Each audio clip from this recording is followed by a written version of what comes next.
से आपने सबसे बड़ा स्पेंड कौन सा किया है? 2 साल पहले रफली हम लोगों ने एक इंटरनेशनल ट्रिप दुबई का लिया था, तो वो पूरा पैसिव इनकम से था। कुछ उसमें इक्विटी रिटर्न था, कुछ एक्यूमुलेटेड बॉन्ड रिटर्न था। उस ट्रिप का कॉस्ट कितना था? तकरीबन 6 लाख के आसपास था। 6 लाख का trip entirely through passive income? Totally passive income से था। इक्विटी रिटर्न उस टाइम पे एक अच्छा ट्रेड था। वो एक ट्रेड है जो कि शायद मेरे लाइफ का मैक्सिमम रिटर्न रहा होगा। एक ट्रेड में शायद 12-13 लाख रुपए का प्रॉफिट बुक किया था। मेरी एक डेफिनेशन है जनरेशनल वेल्थ की, आपका बच्चा जीरो से स्टार्ट नहीं करना चाहिए। अगर आपने लाइफ में कोई अच्छा किया है, फैमिली में किसी पेरेंट ने स्ट्रगल कर दुकान बना दी, बिजनेस अच्छा चल रहा है, तो क्या आप बच्चों को 500,000 रुपए देकर भेज देते हैं नई दुकान शुरू कर? वो उसी दुकान से शुरू करेगा ना। इस सैलरीड क्लास को प्रॉब्लम है कि बच्चा जीरो से शुरू करे। अगर आपके पास ठीक ठाक पैसा है तो rather than giving that money to them when you die at the age of 80, आप बच्चों को गिफ्ट दे दीजिए और बोलिए कि बेटा ये पैसा तेरा है, उसको वो इन्वेस्ट कर दें या उसमें अपनी पैसिव इनकम बना ले। एक तो जो चीज हम 35-40 में जाके शायद सीखते हैं या जिंदगी में नहीं सीखते हैं, बच्चा 20-25 साल की एज से सीखेगा। मार्केट के अप डाउन है, पैसा डूब गया, निकल गया। जब अपनी जेब से पैसा देते हो ना, जब बिल खुद पे करते हो, थोड़ा सा तो छुपता है। अगर उस पैसे से उनको 1 लाख रुपए का कैश फ्लो आना शुरू हो गया और लाइफ, अब सोचिए बच्चों को क्या हेडशॉट मिला लाइफ। उनकी लाइफ की पहली इनकम तो यही हो गई। अच्छा नहीं लगेगा सुनने में, आज की तारीख में सबसे ज्यादा आदमी रईस या अमीर या वेल्दी उस दिन होता है जिस दिन वो मरता है। 55-60 की उम्र में आपके पेरेंट्स तो चले गए ऊपर, बच्चे डिस्ट्रीब्यूट हो गए, कोई यूएस पढ़ रहा है, कोई चला गया नौकरी कर रहा है, इंडिया में कहीं और नौकरी कर रहा है, उससे आपके साथ हो। अब मुंह में दांत नहीं, पेट में हाथ नहीं, बैंक में 5-10 करोड़ पड़ा है, क्या करोगे? लाइफ में आप पैसा एंजॉय कब करते हैं? जब आपके बच्चे आपके साथ में हैं और आप उनके अंदर घूमने जा सकते हैं। वो एज होती है 40 से 55 रफली। ज्यादातर लोग फायर वाले जो बोलते हैं वो हेनरी है, you are a high earner but you have not retired yet. This is such a new term जो मैं पहली बार सुन रही हूँ। पॉपुलर नहीं है पर प्रैक्टिकल है। आप ये देखिए कि जितने लोग सीनियर लेवल पे या माइक्रोसॉफ्ट या ऐसी बड़ी कंपनीज में, एमएनसीज में है, सब लोग नियरली 2.5-3 लाख 4 लाख कमा रहे हैं, इफ नॉट मोर। किसी ने विला खरीद लिया, किसी ने घर खरीद लिया, गाड़ी बढ़िया चल रही है, nothing wrong with that, but passive income नहीं है तो रिटायर कैसे हो? ये वही है, asset rich income poor. Asset भी जो कि इलिक्विड है। आजकल तो रील पे आके लोग सोशल मीडिया पे इतना कंफ्यूज कर देते हैं ना, वो कंपाउंडिंग का फॉर्मूला लगा के, ये कंपाउंडिंग है तो तुम्हें तो तिहाड़ जेल में डाल देना चाहिए, तुमने कंपाउंडिंग। वो compounding theory in life, it happens, it is not planned. Shares बहुत सारे मैं बोलूं आज बता सकता हूँ कि कंपाउंड करेंगे ही करेंगे। क्या मैंने उन पैसे डाल रखे, नहीं डाल रखे? जब कंपाउंडेड रिटर्न आएगा, मैं 85-90 का हुआ, अगर मैं हुआ तो मेरे बच्चे जो भी 20 के आसपास हैं तो उनको मैं कंपाउंड में डालूंगा कि भाई तुम अभी ग्रोथ स्टॉक खरीदो जो डिविडेंड भी देंगे। ये स्कैम बहुत लोगों ने आज की तारीख में, जिन्होंने रियल एस्टेट का लो साइकिल नहीं देखा है, उनको समझ में नहीं आता कैसा हो सकता है उनके साथ। जब मैं पुणे में रहता था तो रहने के लिए किराए पे विला लिया था। उस टाइम पे उसकी कॉस्ट थी 2 करोड़ रुपया। मैं बात कर रहा हूँ सन 2013-14 के आसपास की। बिल्डर ने बोला था कि आपको 4-6 महीने में मिल जाएगा। 8 साल तक पोजीशन नहीं मिला। मैं हैदराबाद मूव हो गया ना, उस घर में कभी रहा, 8 महीने साल तक किस्त देता रहा, पैसा ब्लॉक हो गया ना, मैं उसको इन्वेस्ट कर सकता हूँ, ईएमआई ऊपर से दे रहा हूँ बैंक को। एक्चुअल में प्रोजेक्ट किसी और बिल्डर ने कंप्लीट करके दिया, वो बिल्डर तो गायब हो गया, वरना करोड़ों रुपया डूब गया था। भाई ये तो अलग ही स्कैम लग रहा है। अगर ढंग से प्लान करें तो म्यूचुअल फंड का पैसा कभी खत्म नहीं होगा। कैसे?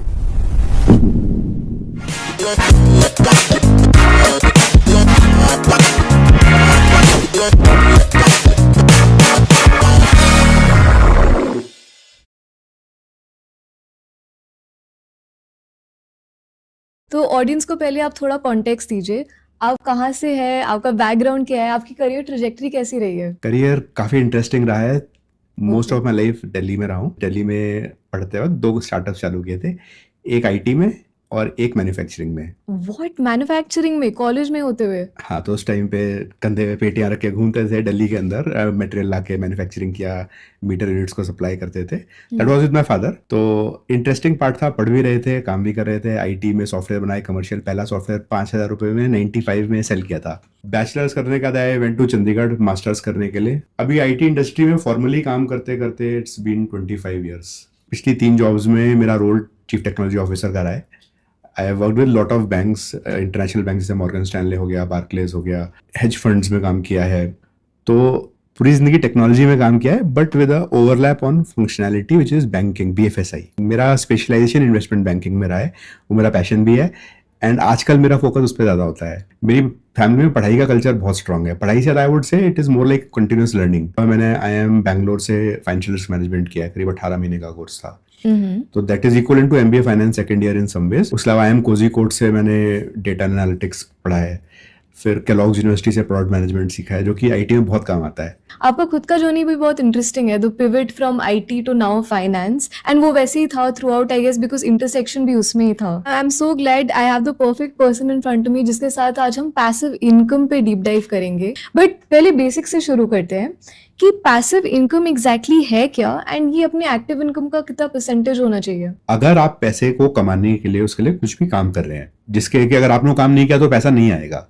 जैसे अभी मैं सुबह आया तो आते वक्त गाड़ी में ही देखा, मैंने अपनी कार में देखा कि एक एक्सिस बैंक मैसेज आया है कि भाई this amount has been credit to your account. वो एक बॉन्ड का रिटर्न था, तो शनिवार को भी आ गया, मैंने उसको कुछ काम नहीं किया, तो वो एक पैसिव इनकम है। और यहीं पे अगर मैं मंडे मॉर्निंग बैठ के कुछ ट्रेड ले रहा हूँ, मैं मान लीजिए कुछ इन्वेस्टमेंट बीटीएसटी ट्रेड लिया है कि आज खरीदा है कल बेचा है, या इंट्राडे कर रहा हूँ, अगर मैं उस टर्मिनल पे नहीं बैठा, अगर मैंने वो ट्रेड नहीं लिया तो मेरे को पैसा नहीं आएगा, तो वो मेरी एक्टिव इनकम है। बहुत बार लोग कंफ्यूज जाते हैं कि भाई मैं जैसे एग्जांपल बिटकॉइन में आपने ट्रेड लिया है, आजकल इंडिया में लीगल है एज लॉन्ग एज आप गवर्नमेंट के रूल्स फॉलो कर रहे हैं, पर अगर आप फैमिली के डिनर टेबल पे जाके मोबाइल पे बैठे हैं और ट्रेड देख रहे हैं, और अभी ट्रम्प का एक ट्वीट आया और 5% बिटकॉइन गिर गया और सडनली खाना खराब हो गया, तो वो पैसिव इनकम नहीं है वो।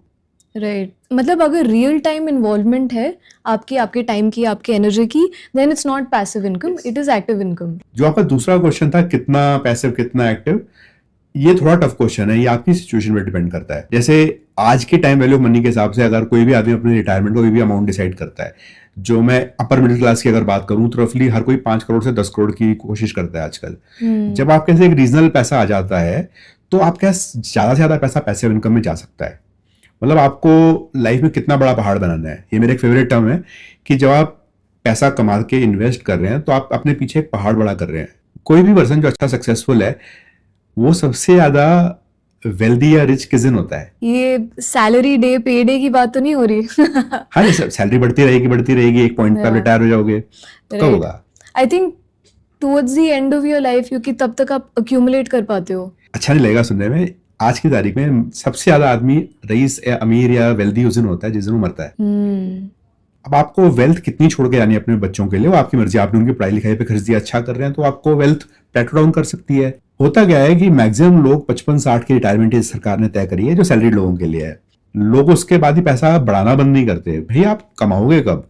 55-60 की उम्र में आपके पेरेंट्स तो चले गए ऊपर, बच्चे डिस्ट्रीब्यूट हो गए, कोई यूएस पढ़ रहा है, कोई चला गया नौकरी कर रहा है, इंडिया में कहीं और नौकरी कर रहा है, होता आपके साथ हो। अब मुंह में दांत नहीं, पेट में आंत नहीं, बैंक में 5-10 करोड़ पड़ा है, क्या करोगे उस वेल्थ का? करना क्या है लाइफ में? आप पैसा एंजॉय कब करते हैं? जब आपके बच्चे आपके साथ में हैं और आप उनके अंदर घूमने जा सकते हैं, पेरेंट्स के साथ घूमने जा सकते हैं। वो एज होती है 40 से 55 रफली। पैसा है नहीं हाथ में, एक ईएमआई दे रहे हैं गाड़ी की, एक दे रहे हैं घर की, हो सकता है मल्टीपल की दे रहे हो, साथ में एसआईपी चल रहे हैं, पीछे पहाड़ बन रहे हैं, बच्चों की स्कूल फी 5-5, 6-6 लाख रुपए साल की है, हाथ में पैसा नहीं है। मैक्सिमम लोगों को कोई ना कोई हेल्थ इश्यूज आ रहे हैं, हर आदमी स्ट्रेस में। क्यों है भाई? पैसे की रिक्वायरमेंट इतनी ज्यादा है बिकॉज एसआईपी बंद नहीं कर सकते, महंगे घर में रहना है, स्ट्रेस बहुत ज्यादा है, लाइफ एंजॉय करने के लिए पैसा नहीं है।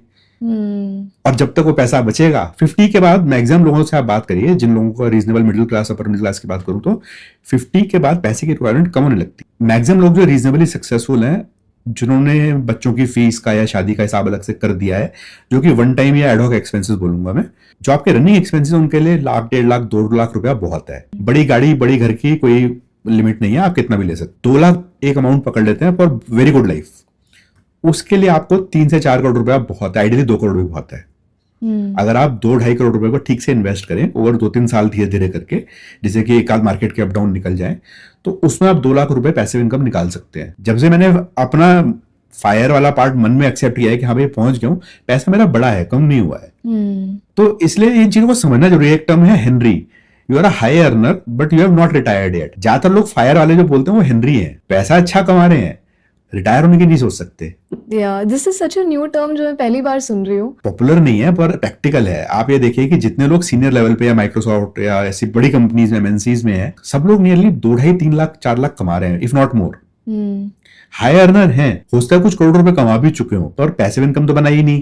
किसी ने विला खरीद लिया, किसी ने घर खरीद लिया, गाड़ी बढ़िया चल रही है, nothing wrong with that, but passive income नहीं है, तो रिटायर कैसे हो? ये वही है एसेट रिच इनकम पुअर, वो वाली कैटेगरी। एसेट भी जो कि इलिक्विड है, जैसे अगर रियल एस्टेट में पैसा फंसा है तो इमीडिएटली आप सेल भी नहीं कर सकते, क्योंकि वो market he in general illiquid होता है। मेरे साथ एग्जैक्टली हो अच्छा। चुका है। जब मैं पुणे में रहता था तो रहने के लिए एक किराए पे विला लिया था। बैल्कनी 420 स्क्वायर फीट की थी, इतना बड़ा घर था। ओ भाई। उस टाइम पे उसकी कॉस्ट थी 2 करोड़ रुपया। मैं बात कर रहा हूँ सन 2013-14 के आसपास की। ले लिया, वो बिल्डर ने बोला था कि पीओपी हो चुका था दीवार पे, फर्श बनना बचा था सिर्फ, कि तो आपको 4-6 महीने में मिल जाएगा। 8 साल तक पोजीशन नहीं मिला। उस टाइम फाइनेंशियल क्राइसिस, इनका जो रियल एस्टेट का कुछ आया था, पैसा फंस गया। मैं हैदराबाद मूव हो गया ना, उस घर में कभी रहा, 8 महीने साल तक किस्त देता रहा। अगर आप इंटरेस्ट वगैरह जोड़ो तो शायद मैं उसमें कुछ पैसा कमाया नहीं। जब बेचा तो पैसा ब्लॉक हो गया, ना मैं उसको इन्वेस्ट कर सकता हूँ, ईएमआई ऊपर से दे रहा हूँ बैंक को। हम्म। डर ये भी बैठा है पीछे कि बिल्डर बैंकरप्ट हो गया, एक्चुअल में प्रोजेक्ट किसी और बिल्डर ने कंप्लीट करके दिया, वो बिल्डर तो गायब हो गया, उसके पार्टनर ने कंप्लीट करके दिया, वरना करोड़ों रुपए डूब गया था। भाई ये तो अलग ही स्कैम लग रहा है। ये स्कैम बहुत लोगों ने आज की तारीख में, जिन्होंने रियल एस्टेट का लो साइकिल नहीं देखा है, उनको समझ में नहीं आता कि ऐसा हो सकता है उनके साथ। बाय द वे एक चीज बता रहा हूँ कि पैसा इकट्ठा हो जाता है रियल एस्टेट में, बट जिस इंसान ने 8 साल के अंदर रियल एस्टेट में पैसा से डबल किया, 1 करोड़ का घर खरीदा 2 करोड़ का हो गया, इंक्लूडिंग ईएमआईज एक्सेट्रा सब कुछ मिला के, टेक्निकली हो गया, मैथमेटिकली हो गया, पर आप टाइम वैल्यू ऑफ मनी लगाएं, जैसे एग्जांपल उसमें आप टैक्सेशन की बात कर लें, इन्फ्लेशन की बात कर लें, अपॉर्चुनिटी कॉस्ट की बात करें, आपने पैसा कहीं और इन्वेस्ट नहीं किया, तो लिटरली 8 साल में कुछ कमाया नहीं आपने। सिर्फ पैसा डबल वैल्यू में हो गया, आपने गंवाया नहीं। भैया आप देखिए ना, 8 साल में अगर डबल हुआ तो आपका रिटर्न तो 9-10% मुश्किल से हुआ।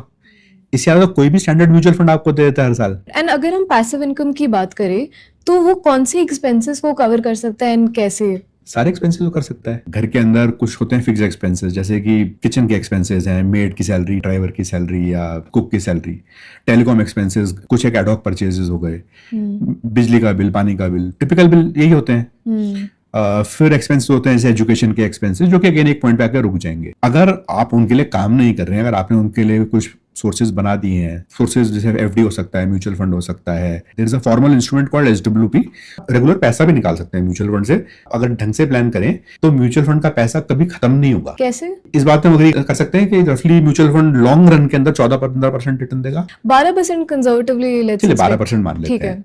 अगर आप उसमें से 10% विड्रॉ कर रहे हैं, 2% छोड़ दे रहे हैं, जो बढ़ेगा, तो फंड टेक्निकली भी खत्म नहीं होगा, बिकॉज 2% आप उसमें ऐड कर रहे हैं, वो रीइन्वेस्ट होते जाएगा। तो आपने जितना म्यूचुअल फंड ने रिटर्न दिया, थोड़ा कंज्यूम कर लिया, थोड़ा वापस डाल के बढ़ा दिया उसको, इन्फ्लेशन फाइट करने के लिए कुछ भी। अच्छा मेरा फॉर्मूला क्या है, अगर मान लीजिए आपको ₹1,00,000 का कैश फ्लो चाहिए, अगर आपने 1 करोड़ रुपए का म्यूचुअल फंड बनाया, उसमें 20% एक्स्ट्रा डाल दीजिए to fight all these falls in the market, या थोड़ा बहुत इन्फ्लेशन फाइट करने के लिए इनिशियल कॉर्पस बढ़ा दीजिए, 1.2 CR डाल दीजिए, उसमें से 1% निकाल लीजिए हर महीने, 1 लाख निकाल लीजिए, 1.2 CR का पोर्टफोलियो है। अगर आप उसको 8-10 साल पे एक्स्ट्रापोलेट करेंगे तो वो फंड बढ़ेगा, कम नहीं होगा। 4-5% आप इन्फ्लेशन एडजस्टेड आप जो पैसा निकाल रहे हैं बढ़ा लीजिए, तब भी खत्म नहीं होगा। लेट्स से हमने पैसिव इनकम सोर्सेज को सेट कर लिया है, उनको क्या बार बार हमें रीबैलेंस या फिर छेड़ना पड़ता है कि एक बार सेट है तो बस भूल सकते हैं हम? Yes and no, market conditions change होते हैं। जैसे एग्जांपल आज की तारीख में आप देख रहे हैं दुनिया जहां में इंटरेस्ट रेट थोड़ा नीचे आ रहे हैं। इंडिया में भी आरबीआई ने काफी सारे रेट्स कम करे हैं। यूएस में भी डोनाल्ड ट्रंप काफी फोर्स कर रहे हैं फेड चेयर को इंटरेस्ट रेट कम करो। या वो तो जेरोम पावेल के पीछे ही पड़ा है। उनका प्रॉब्लम क्या है कि इंटरेस्ट $4-5 ट्रिलियन उनका रिफाइनेंस के लिए पड़ा है। इंटरेस्ट रेट हाई पे कैसे रिफाइनेंस कर ले? चलिए अमेरिका छोड़ के इंडिया पे आते हैं, इंटरेस्ट रेट नीचे की तरफ जा रहे हैं, कितना नीचे जाएंगे मुझे नहीं पता। तो कहीं ना कहीं पे डेट इंस्ट्रूमेंट्स जो होते हैं उनका रिटर्न कम आएगा। जो लोग सीनियर सिटीजन एफडी पे डिपेंडेंट है, उनका महीने का इनकम कम हो जाएगा, उनका खर्चा तो कम नहीं होगा जो इन्फ्लेशन से बढ़ गया पीछे, थोड़ी रिबैलेंसिंग तो करनी पड़ेगी। तो जब मैक्रोस चेंज होते हैं इकोनॉमी में तो इंस्ट्रूमेंट्स को थोड़ा बहुत शफल करना पड़ता है। जैसे आज मैं बोलता हूँ कि अगर इंटरेस्ट रेट कम होने वाले हैं तो भाई एफडी बॉन्ड जिसको करने होते हैं आज कर लो, थोड़े 4-5 साल के लोग करते हैं, 1 या 2 साल के बाद उसमें इंटरेस्ट थोड़ा ज्यादा मिल जाता है, कई बार 5 साल वाले का 0.5% कम मिलता है। इक्विटी में भी आप देखेंगे तो इंटरेस्ट रेट सेंसिटिव स्टॉक्स होते हैं, इंटरेस्ट कम होने पे ज्यादा होने पे ऊपर नीचे जाते हैं। क्रूड प्राइस वाले स्टॉक होते हैं जो ऊपर नीचे जाते हैं। क्वार्टर में एक बार कर लिया, 6 महीने में एक बार कर लिया, या इवेंट बेस कर लिया। Got it. तो बिल्कुल ही हैंड्स ऑफ नहीं है, may be once a quarter या वंस इन 6 मंथ्स आपको देखना पड़ेगा, बट नॉट कि लाइक डेली मॉनिटरिंग है ना, फोन को ही घूरते जा रहे हो। नहीं, उसकी कोई जरूरत नहीं है। आप 6 महीने में भी एक बार खुद जानते हैं तो खुद कर लीजिए, वरना कोई एडवाइजर, कोई दोस्त हो या कोई फॉर्मल हो जिसको आपने हायर कर रखा है, उसको पैसा देने में कोई हर्जा नहीं है। परसों ही मैं पढ़ रही थी न्यूज में कि माइक्रोसॉफ्ट ने सेकेंड राउंड ऑफ ले ऑफ्स किए हैं, 9,000 लोगों की जॉब्स उड़ गई है स्ट्रेट अवे। तो इस जॉब अनसर्टनिटी के कॉन्टेक्स्ट में पैसिव इनकम क्या रोल प्ले करता है किसी के फ्यूचर को सिक्योर करने में? बहुत बड़ा रोल प्ले करता है। पहले तो आप एक चीज समझिए कि एग्जैक्टली इस टाइम ले ऑफ में एक पैटर्न है। जब हम कॉलेज निकलते हैं तो एक हमारा स्किल होता है, कंपनी ज्वाइन करते हैं, सैलरी होती है, कंपनी थोड़ा स्किल ग्रो करने में हेल्प करती है, ट्रेनिंग प्रोग्राम, इंडक्शन। 2-3 साल बाद इंडिपेंडेंट आपको काम एक्सपेक्ट करते हैं, आप काम करिए, उसके पैसे लीजिए। हम लोग सबसे नीचे, सबसे बड़े साइज पे जो पिरामिड का बेस होता है सबसे बड़ा, उस पर ज्वाइन करते हैं। जो लोग अपनी काबिलियत प्रूव कर देते हैं, या तो काम करके या कुछ सीख के, वो पिरामिड के अगले लेवल पे पहुंच जाते हैं, कुछ जल्दी कुछ देर से। ऊपर सीट्स कम होती जाती हैं, टॉप पे एक ही सीट होती है। जब बड़ी कंपनी है जिनमें लाखों लोग काम कर रहे हैं, तो हर साल 5 से 10 हजार लोगों को, रिसेशन हो या ना हो, उनको वो वैसे भी निकालते हैं। उनको बोलते हैं कि भाई ये स्लोएस्ट मूवर्स हैं। ये वो थियोरी ऑफ एवोल्यूशन ही लग रही है, सर्वाइवल ऑफ द फिटेस्ट। जब आपने शुरू किया आप सिर्फ इंडिविजुअल हो, फिर आपकी मैरिज हुई, फिर बच्चे हुए, अब ये 40s में आपके ऊपर पेरेंट्स हैं, नीचे बच्चे हैं, साथ में स्पाउस है, जिम्मेदारियां बढ़ गई हैं, स्कूल कॉलेज हैं, स्कूल्स में पेरेंट टीचर मीटिंग में जाओगे, पेरेंट बीमार पड़ेंगे, आपकी भी बीमारी है, आपको वर्क टाइम ऑफ चाहिए चाहिए होता है। स्ट्रेस बहुत सारे और होते हैं, घर की ईएमआई, पैसा कम है। तो जो आदमी पहले 15-16 घंटे भी काम कर लेता था, आज वो वर्क लाइफ बैलेंस भी बोलता है। वो कहता है कि भाई मेरे पास समय नहीं है, मुझे छुट्टी चाहिए, मुझे हाफ डे चाहिए, मुझे पीटीएम में जाना है। तो कहीं ना कहीं पे जो कंट्रीब्यूशन आपका है उसमें कंस्ट्रेंट्स आने लगते हैं। कई बार आप क्रिटिकल टाइम पे अवेलेबल नहीं होगे, तो उस क्रिटिकल टाइम पे जब आप अवेलेबल नहीं हो मीटिंग के अंदर, कोई और अवेलेबल है, उसने अपना वैल्यू प्रपोजिशन दिखा दिया कंपनी को, तो कंपनी देखने लगेगी 2-3 बार हो गया तो यार ये आदमी तो इससे जूनियर है पर फिर भी कर लेता है, अच्छा बोलता है, रिप्लेस कर देते हैं, क्यों पैसा इतना खर्चना है। यहीं पे यही स्ट्रेस ऑब्वियसली लोग कैरी भी कर रहे हैं मिडिल एजेस में, जिसकी वजह से इतना बीमार होकर पड़ते हैं आजकल। पर एक पॉइंट पे आके हम लोग, स्पेशली जो सर्विस इकोनॉमी में है, वो लोग वैल्यू ऐड करना, एक्स्ट्रा वैल्यू ऐड करना या सीखना बंद कर दे रहे हैं। कि अगर आपकी पैसिव इनकम है तो आपकी रिस्क एपेटाइट हाई है। जैसे अगर आपको जॉब छोड़नी है, आपको पता है कि आप इसमें वैल्यू ऐड नहीं कर पा रहे, क्योंकि जो आपको आता है वो इतना यूज नहीं कर रहे हैं, तो आप जॉब छोड़ के दूसरी ज्वाइन कर सकते हो, या छोड़ दिया कि अभी 6 महीने नहीं करते, ब्रेक ले लेते हैं। लोग अफोर्ड ही नहीं कर सकते मेंटली, बिकॉज पैसिव इनकम नहीं है, तनख्वाह नहीं आएगी, रिजर्व को यूज करना पड़ेगा। वहीं पे आपके अगर मिनिमम खर्चे उठाने के लिए पैसिव इनकम है, मान लीजिए आपकी सैलरी 2 लाख है पर आपका खर्चा 50-60 हजार का है, तो अगर आपकी 50 हजार की पैसिव इनकम, आपको पता है कि भाई मेरे इन्वेस्टमेंट्स नहीं होंगी बट मेरा खर्चा तो चल रहा है, आप रिस्क ले सकते हो, राइट, डरने की जरूरत नहीं है। एक और एलिमेंट होता है, जब आपके पास पैसिव इनकम होती है और आपकी एक्टिव इनकम आ रही है, तो खर्चा तो आपका पैसिव इनकम से काफी सारा निकल गया, तो आपकी एक्टिव इनकम बच ज्यादा जाती है। जो आपका कैश इन हैंड है, नेट आफ्टर एक्सपेंसेस, वो बढ़ गया। तो एक फॉर्मूला है, अगर आपने किताब पढ़ी हो रिच डैड पुअर डैड की, और रॉबर्ट कियोसाकी, रॉबर्ट कियोसाकी, तो उन्होंने एक चीज क्या बोली कि income minus investments is expenses. पहले इन्वेस्ट करो फिर खर्चे लोग usually investment, income minus expense करके बच गया कुछ तो इन्वेस्ट कर लेंगे। वो, हाँ एग्जैक्टली। कल अगर मान लीजिए मार्केट मंडे को 20% गिर जाए, या तो लोग दुखी होंगे, परेशान होंगे, और उनके पास पूछे इस क्रैश में पैसे है डालने के लिए, पैसे तो नहीं है। मार्केट जिस दिन अपॉर्चुनिटी देती है उस दिन पैसा नहीं होता। राइट, काफी आयरॉनिक बट ट्रू। 4 जून को इलेक्शन रिजल्ट आया था, उस दिन पावर फाइनेंस कॉर्पोरेशन जैसे स्टॉक 25% डाउन थे। एक दिन में 20% का सर्किट है, 5% सर्किट रिवाइज हो गया, 25% डाउन थे। रिलायंस इंडस्ट्री भी आई थिंक 16-17% डाउन था। HDFC बैंक 10% से ऊपर यार डाउन था। क्रैश था मार्केट में। इंडेक्स 8.5% डाउन था। लग रहा था 10% का सर्किट मारेगा। लोगों के हाथ में पैसा नहीं था, कन्विक्शन नहीं था, वो अपॉर्चुनिटी दोबारा नहीं आई। उस टाइम पे आपके पास फायर पावर होता है ताकि आप मार्केट में फिर एंट्री मार एक सकते तो होता है गन पाउडर फायर पावर, जो आप उसमें झोंकोगे आग में। दूसरा है कि अगर वो पैसा बैठ गया, मतलब साल भर तक बढ़ा नहीं, फंस गया, तब क्या करोगे? सैलरी है, पैसिव इनकम है, इन्वेस्टमेंट्स है, सभी बेसिकली आपके जो पाई बनाते हैं पोर्टफोलियो का, उसमें अलग अलग पोर्शंस होते हैं। जैसे आपका ग्रोथ का एक अलग पाई का हिस्सा होता है जिसमें आप इक्विटी मान सकते हैं, मैं उसमें प्री आईपीओ भी रखता हूं। तो इक्विटी है, म्यूचुअल फंड्स हैं ग्रोथ वाले, specially small cap mid cap के हैं। बैलेंस फंड थोड़े से डिफेंसिव हो जाएंगे, तो वो आप पैसिव की तरफ भी भेज सकते हो, पैसिव इनकम की तरफ। तो आपका एक ग्रोथ पाई हो गया, एक हो गया स्टेबलाइजेशन का पाई, जिसमें आप गोल्ड सिल्वर को रख सकते हो। गोल्ड सिल्वर आज की तारीख में इन्वेस्टमेंट में भी है, आज नियरली 1 लाख का है। 54,000 मैंने बोला 75,000 जाएगा, कोई नहीं माना।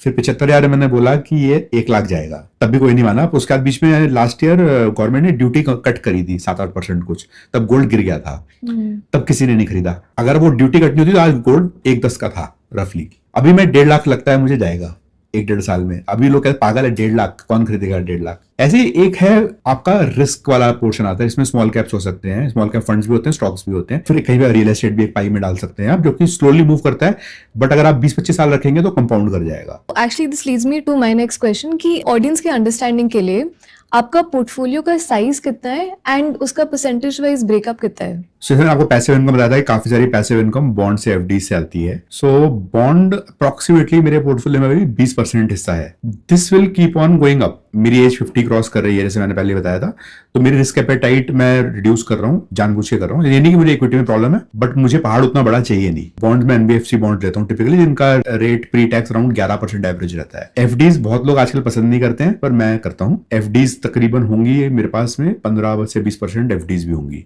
ठीक है। बट एफडीज को मैं लिवरेज के लिए यूज करता हूँ ओडी के थ्रू। तीसरा पार्ट है गोल्ड। गोल्ड अगेन अराउंड 10-15% तो होगा। गोल्ड सिल्वर, गोल्ड चेंज होता रहता है। आज मेरी एक्सपेक्टेशन है गोल्ड बढ़ने की। मुझे अभी भी लगता है गोल्ड 1.5 लाख जाएगा, 1 साल में जाएगा, 6 महीने में जाएगा, 2 साल में जाएगा, उतना मुझे नहीं पता। तकरीबन ये हो गया 40-45% हिस्सा। 35 हो गया।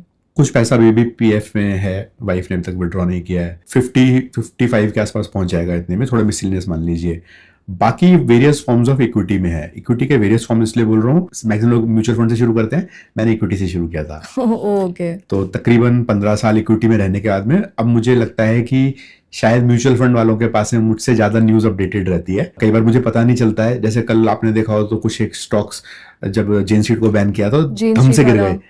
अब नुवामा कंपनी में कोई प्रॉब्लम ऐसा तो है नहीं, बट इंडिविजुअल गिर गया, बीएसई गिर गया, तो ये सब चीजें मुझे तो पता नहीं लगेंगी, म्यूचुअल फंड वालों को शायद मुझसे पहले पता लग जाएंगी। तो अब मैं म्यूचुअल फंड्स और इंडेक्स बेस्ड ईटीएफ्स की तरफ जा रहा हूँ। डायरेक्ट इक्विटी में ज्यादा रहता है, कुछ ट्रेडिंग में, कुछ लॉन्ग टर्म इन्वेस्टमेंट में। मैंने डीमैट अकाउंट सेपरेट कर रखे हैं कि ये डीमैट अकाउंट लॉन्ग टर्म के लिए, वरना बहुत कंफ्यूजन आता है। जब आपको पैसे में प्रॉफिट दिखता है ना, तो लगता है बेच दो। तो मैंने लॉन्ग टर्म के लिए एक डीमैट अकाउंट अलग किया हुआ है, और मेरे अकाउंट और वाइफ के अकाउंट्स अलग अलग रहते हैं। हर portfolio is more towards passive income, तो घर वही चलाती हैं, तो इक्विटी में भी डिविडेंड वाले टेंडेंसीज की वो रख लें।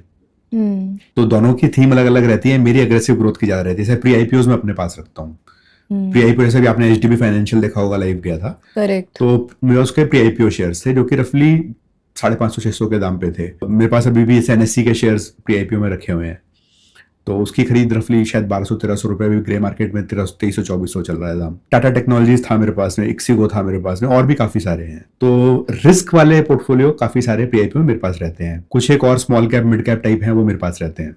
जैसे मैं माइक्रो फाइनेंस में काम किया है, वो डूबी पड़ी इंडस्ट्री है, उसमें पैसा मैंने लगाया था अपना, डूब गया काफी सारा, वो ठीक है। तो जो बचा हुआ 45% या 50% आप मान लीजिए, वो various forms of equity with various risk levels, अलग अलग रिस्क लेवल्स, जैसे लो रिस्क या हाई रिस्क या बिल्कुल स्पेक्युलेटिव भी कह सकते हैं। इसी 50 में मेरी ट्रेडिंग कैपिटल भी है, जो कि लिमिटेड है। एंड लाइक आई सेड, उसका डीमैट अकाउंट अलग है, जिससे कि मैं पैसे का ट्रैक कर पाऊं। ट्रेडिंग में क्या होता है कि अगर आप ध्यान ना रखें तो आप कैपिटल टिपिकली लिमिट करके खेलना चाहिए। जैसे मेरा एक मानना है कि जो आपकी ट्रेडिंग कैपिटल जिस आप खेल रहे हैं, एक ट्रेड में 1% से ऊपर का नुकसान आइडियली नहीं होना चाहिए, 2% हो जाएगा। काफी लोग 20-30%, 40%, 50% तक लूज कर जाते हैं, ट्रेडिंग कैपिटल वाइप आउट हो जाती है। वो तरीका ही गलत है। तो ट्रेडिंग कैपिटल मिला जुला के बाकी सब पोर्टफोलियो सब कुछ मिला के रफली 50% जाएगा। बॉन्ड से और एफडी, मैक्सिमम लोग एफडी आजकल अवॉइड करते हैं, क्योंकि इतने लोगों ने इंटरनेट पे बोल दिया कि एफडी में आप पैसा लूज करते हैं। यस, आप लूज करते हैं, अग्रीड कि it is not an aggressive instrument. FD को आप स्मार्टली यूज करें तो एफडी पे आप ओडी ले सकते हैं। मैंने आपको 4 जून का एग्जांपल लिया था। 4 जून को मेरे कोई बैंक में खुला पैसा थोड़ी पड़ा रहता है, ओडी से पैसा विड्रॉ मारा और झोंक दिया मार्केट में। एक दिन में 20% कमाया था। Oh my God, crazy. पैसा कहां से लाओगे उस टाइम पे? लिक्विड कैश रखोगे तो उस पर आप 2.5 या 3% ब्याज ले रहे हो, इसका कोई फायदा नहीं है। एफडी तोड़ोगे तो उस पर पेनल्टी लगेगी। तो मैं रखता हूँ एफडी में, एफडी पे ओडी ले ली, ओडी पे 1% का मैंने स्पेशल एक रिबेट ले रखा है। मैक्सिमम लोगों को 2% पे मिलता है, यानी एफडी 7% के तो आप 8% पर एनएम पे विड्रॉ कर सकते हो। मैंने कितने टाइम के लिए लिया? 1 दिन के लिए पैसा। 8% पर एनएम का 1% मैंने दे दिया बैंक को, 1 दिन का पैसा ब्याज ले लो, उस पर 20% कमा लिया। जीत तो फिर भी आप ही रहे हो। एफडी के ऊपर मेरी इनकम रेगुलर आ रही है। एफडी बॉन्ड में दिक्कत सिर्फ इतनी है कि वो मैक्सिमम टैक्स रेट पे है, 33% टैक्स देना होता है। मेरी सैलरी नहीं है, वाइफ की सैलरी नहीं है, तो हम सब लोगों को 12 लाख का तो एग्जाम्पशन मिल जाता है गवर्नमेंट से। भाई डॉक्टर की भी सैलरी चालू नहीं हुई है, तो हम सबकी जो एफडी बॉन्ड की इनकम है उससे 12 लाख का तो एग्जाम्पशन नहीं, बजट के हिसाब से वैसे ही मिल रहा है हमको। तो फैमिली में आपके 3-4 मेंबर अगर ऐसे हैं जिनके पास में सैलरी इनकम नहीं है, तो 12 इंटू मल्टीप्लाई कर लीजिए, उतना तो आपको टैक्स बेनिफिट वैसे ही मिल जाता है। करेक्ट, 48 हो गया। वो एलटीसीजी एसटीजी इसमें काउंट नहीं होते, वो अलग हेड्स हैं इनकम टैक्स में। तो उस पर्सपेक्टिव से अगर आप थोड़ा बहुत इनकम टैक्स को समझते हैं और यूज करते हैं तो इतने बुरे इंस्ट्रूमेंट्स नहीं है। बॉन्ड से और एफडी से नियरली पैसा इतना आ जाता है कि पैसिव इनकम ज्यादा ही आ जाता है, विच इज बच जाता है, जो उसको हम इन्वेस्ट कर सकते हैं। तो बॉन्ड्स एक पार्ट हो गया पोर्टफोलियो का, बाकी आप कहाँ पे इन्वेस्ट करते हो? बाकी मैं और वाइफ स्विंग ट्रेड से लेकर इन्वेस्टमेंट्स इन इक्विटी करते हैं, जिसमें ठीक ठाक पैसा आ जाता है। एक चीज बड़ी इंटरेस्टिंग है कि मैक्सिमम लोग इनिशियली कम कैपिटल पे ज्यादा परसेंटेज ऑफ प्रॉफिट की उम्मीद रखते हैं। जैसे 2 लाख का ट्रेड लेंगे, उसमें 20-25 हजार कमाने की कोशिश करते हैं। ऐसा कोई शेयर बता दो जो कि 10% बढ़ जाए एक महीने में। एज यू ग्रो वाइजर, और जैसे पैसा थोड़ा आप कैपिटल बढ़ा सकते हो, तो आप 4-5% में खुश हो जाते हो कि अगर एक महीने में 4% की ट्रेड मिल गई, बहुत बड़ी बात है। आप उसको अगर हर महीने कर रहे हो तो 48% कोई किसी को मिलता नहीं है। तो कैपिटल थोड़ी बढ़ा दी, ट्रेडिंग इन्वेस्टमेंट करते हैं, उसमें लॉस भी आता है कई बार, और इवेंचुअली अगर प्रॉफिट हो रहा है तो ठीक ठाक पैसा उससे आ जाता है। वो डे ट्रेडिंग नहीं है। डे ट्रेडिंग में कभी कभार टाइम होता है तो कर लेता हूँ। मेरी एक स्पेशलिटी क्या है कि मैं 3 महीने 6 महीने आगे देखता हूँ। तो व्हाट अबाउट रियल एस्टेट, वो पुणे वाला house you had mentioned? Real estate में मेरा एक्सपोजर अच्छा खासा था। कुछ एनसीआर में एक प्लॉट था, एक पुणे का घर था, एक फ्लैट था इंदिरापुरम में, 2 थे रादर, सब के सब निकाल दिए over time. Okay. 2 service apartment खरीदे थे ताज एक्सप्रेस में भी। ताज एक्सप्रेस बन रहा था उस टाइम में, मायावती चीफ मिनिस्टर थी। Taj express was the hottest property at that time. वहां पे 2 सर्विस अपार्टमेंट खरीदे थे। बिल्डर 6-8 साल से जेल में है, मैंने उसको राइट ऑफ कर दिया है, मैं फॉलो भी नहीं करता। That was my last investment probably real estate की। खरीदने के लिए घर शायद अपग्रेड कभी कर लूं, पर रियल एस्टेट में लोगों ने बहुत पैसा कमाया है। गलत भी नहीं बोलूंगा मैं, पर ना मुझे उसमें रेंटल यील्ड है वो समझ में आता है, ना मुझे एप्रिसिएशन समझ में आता है लॉन्ग टर्म के हिसाब से। तो मैं रियल एस्टेट से थोड़ा दूर रहता हूँ। मैंने निकाल दिया, रखा था, थॉट मेरा अच्छा था, पर मैंने रियल एस्टेट में पैसा कमाया नहीं। एंड इस पोर्टफोलियो से आप कितना पैसिव इनकम जनरेट कर पाते हो? मेरा probably expense, and I believe in good life, तो 1.5 से 2 लाख का एक्सपेंस होगा महीने का। बच्चों के एजुकेशन और मैं इसमें नहीं गिनता, उनके लिए मैंने अलग से डिपॉजिट्स कर रखे हैं। ठीक है। मैक्सिमम ही सारा का सारा पैसिव कैश फ्लो से निकल जाता है, कुछ बच ही जाता है। मोस्टली एफडी, बॉन्ड्स और कुछ डिविडेंड यील्ड स्टॉक्स हैं। ओके। बाकी प्री आईपीओ से भी डिविडेंड आता है, जैसे एनएससी के स्टॉक से अच्छा खासा डिविडेंड आता है। लास्ट ईयर 20 हजार रुपए का डिविडेंड से एनएससी के स्टॉक से आया था, जैसे एग्जांपल। तो ऐसे कुछ बीज बो रखे हैं अलग अलग तरह से, तो कुछ ना कुछ फसल कटती रहती है वहां से। अगर आपने बॉन्ड्स का एक डाइवर्सिफाइड पोर्टफोलियो बना रखा है, तो लिटरली आपके पास हर 2 दिन 3 दिन में एक क्रेडिट का मैसेज आ जाता है। ओके। एफडी का तो महीने के एंड पे आता है, जैसे फिक्स्ड है। तो मैं एफडी में भी मैं महीने का महीना पैसा लेता हूँ। मुझे एनुअल नहीं चाहिए, मैं महीने का महीना लेता हूँ, उससे डिस्क्रिप्शन मेरा आ जाता है। होता क्या ना, आप एनुअल लेते हैं आपके हाथ में पैसा नहीं होता, अपॉर्चुनिटी आई पैसा नहीं है। जब महीने का आ रहा है आपके हाथ में आ गया, तो आपका मन है आप उसे एफडी करिए, बॉन्ड में डालिए, गोल्ड में डालिए, जो उस दिन अपॉर्चुनिटी है, जो चीज मार्केट में अच्छे दाम पे अवेलेबल है, आप उसमें इन्वेस्ट कर सकते हैं अगर आपके हाथ में लिक्विडिटी है तो। एंड अपनी पैसिव इनकम से आपने सबसे बड़ा स्पेंड कौन सा किया है? 2 साल पहले रफली हम लोगों ने एक इंटरनेशनल ट्रिप दुबई का लिया था, तो वो पूरा पैसिव इनकम से था फंडेड। कुछ उसमें इक्विटी रिटर्न था, कुछ एक्यूमुलेटेड बॉन्ड रिटर्न था। उस ट्रिप का कॉस्ट कितना था? तकरीबन 6 लाख के आसपास था। 6 लाख का trip entirely through passive income? Totally passive income से था। इक्विटी का एक ट्रेड था जो कि तकरीबन साल भर रखा होगा। वो एक ट्रेड है जो कि शायद मेरे लाइफ का मैक्सिमम रिटर्न रहा होगा। एक ट्रेड में शायद 12-13 लाख रुपए का प्रॉफिट बुक किया था। एंड हम इस लेवल तक कैसे पहुंच सकते हैं कि पूरा एक दुबई का ट्रिप पैसिव इनकम से फाइनेंस करे? You will say I want to get rich, मतलब कि कुछ ऐसा हो जाए कि रातों रात पैसा आ जाए। नॉट ट्राइंग टू से इन द रॉन्ग वे। आप उसको रिवर्स कैलकुलेट करिए। मान लीजिए मैं अगर आज 40 का होता और मुझे 50 का बीज बोना है कि भी एट द एज ऑफ 50 मुझे फाइनेंशियली रिटायर होना है, तो मैं कहता हूँ रिवर्स कैलकुलेट करो। आपको आज चाहिए मान लीजिए 2 लाख रुपया महीना, उसको आप इन्वेस्टमेंट इन्फ्लेशन से एडजस्ट करके बोलेंगे कि वो तब कितना हो जाएगा, मान लीजिए 3 लाख हो जाएगा। तो आपको तब 3 लाख चाहिए, उसको रिवर्स कैलकुलेट करिए कि अब आपको क्या क्या बीज बोने जो उस टाइम पे जाके आपको 3 लाख देंगे। ओवरनाइट नहीं आएगा। इक्विटी जैसे आप अगर डिविडेंड यील्ड पोर्टफोलियो बनाना चाहते हैं, तो डिविडेंड यील्ड में हर कंपनी का एक पे आउट रेशो होता है, जैसे 20%, 30%, 50%। आपका जो अर्निंग होगा, अर्निंग पर शेयर के हिसाब से, उसका कुछ परसेंट वो शेयर होल्डर्स को एज अ रिटर्न दे देते हैं, राइट। तो डिविडेंड यील्ड का ये कॉन्सेप्ट है कि आपको पे आउट रेशो के हिसाब से पैसा मिल जाएगा। मैक्सिमम कंपनी आप उठाओ तो अपील नहीं करेंगे डिविडेंड यील्ड के लिए, अरे तो 1-1.5% डिविडेंड यील्ड देता है। मैक्सिमम लोग छोड़ देते हैं। भाई वो ईपीएस इस रेट पे ग्रो कर रहा है, पे आउट रेशो तो सेम रहेगा। 4 साल 5 साल बाद तो वो आपकी इन्वेस्टमेंट वैल्यू में 5-6% दे रहा होगा, प्लस ग्रो कर रहा है, राइट। तो अगर आपको डिविडेंड यील्ड में बिलीव करना है, तो आपको बीज आज बोएंगे तो 5 साल बाद फल मिलेगा उसका। अभी पीएफसी, आरईसी टाइप के शेयर जैसे ग्रो ज्यादा शायद ना कर रहे हो, बट वो पेंडेमिक टाइम पे जो उनका रिटर्न था तब शायद 10-11% था, आज 2.5-3% रह गया। ईपीएस ग्रो कर गया है। जिन लोगों ने तब खरीदा था, मैंने खरीदा तो मैंने बेच दिया, मेरी मूर्खता है, बेच दिया, वरना मेरा आज उस पर डिविडेंड यील्ड 20% होता।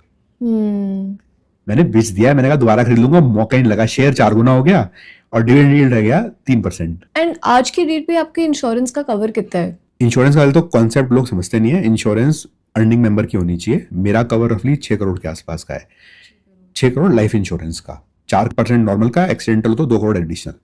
एंड अपनी एक्टिव इनकम का कितना परसेंटेज आप इंश्योरेंस कवर पे स्पेंड करते हो? मेरी तकरीबन एक तनख्वाह से थोड़ा कम इंश्योरेंस में जा रही है। अगर मैं हेल्थ केयर और डाल दूं, उसका हेल्थ इंश्योरेंस डाल दूं, तो नियरली एक तनख्वाह सिर्फ इंश्योरेंस में जाती है। इतनी ले रखी है। पर क्या मुझे जिंदगी भर चाहिए? हेल्थ इंश्योरेंस चाहिए, वो मैं रखूंगा। लाइफ इंश्योरेंस तब तक चाहिए जब तक जो प्राइमरी अर्निंग मेंबर है उसकी सैलरी पे आपकी डिपेंडेंसी है, एक्टिव इनकम पे डिपेंडेंसी है। जिस दिन एक्टिव इनकम की डिपेंडेंसी खत्म होगी उस दिन आपको इंश्योरेंस नहीं चाहिए।